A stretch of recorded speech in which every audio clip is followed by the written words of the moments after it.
Hey guys, welcome back to my channel. So I just wanted to show you guys a quick little thing that iRobot beta rolled out probably a week ago or so. If you go into the iRobot beta under the Bravaa Jet M6, you can see there's no thresholds for M6. And what this basically does is removes the rug right up so that the robot can transition over thresholds. So it's very easy to add. I'll go into our map here.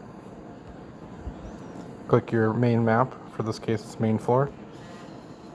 Go ahead and hit thresholds, and you'll just add a threshold wherever you see fit. And the smart map is pretty good about detecting them now, but I thought I would just share that with you guys.